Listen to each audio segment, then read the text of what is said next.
Bank Indonesia Provinsi Jawa Barat mengakui ekspor Jabar menghadapi tantangan berat seiring terpilihnya kembali Donald Trump sebagai Presiden Amerika Serikat yang memunculkan kembali kebijakan tarif resiprokal, utamanya sektor tekstil dan produk tekstil dasar kaki hingga elektronik.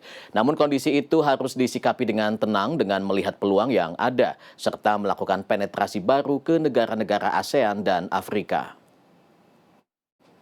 Hal itu dikemukakan Kepala Kantor Perwakilan Bank Indonesia Muhammad Nur usai membuka acara West Java Economic Society 2025 Rabu 7 Mei. Pihaknya meminta agar masyarakat tidak perlu khawatir. Pasalnya, ekspor Indonesia ke Amerika tidak terlalu besar, yakni sekitar 10%.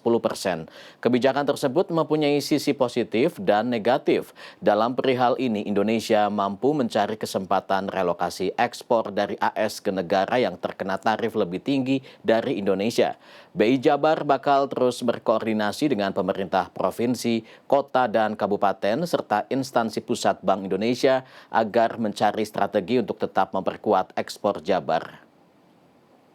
Gangguan di dalam ekonomi global, ya tadi misalnya ada perang dagang, itu memang bisa memberikan dampak yang besar terhadap, kalau kita bisa istilahkan, ekspor kita ke sana, kalau bahan baku yang kita gunakan itu adalah dari impor, ya kan otomatis bersaingnya menjadi lebih ketat lagi.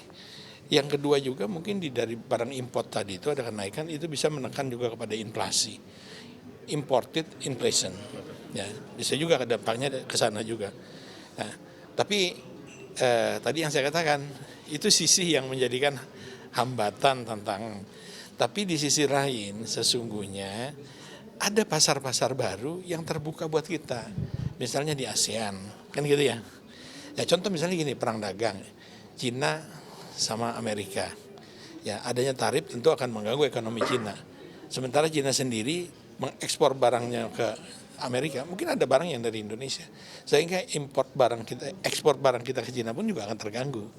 Jadi itu udah blunder gitu kan.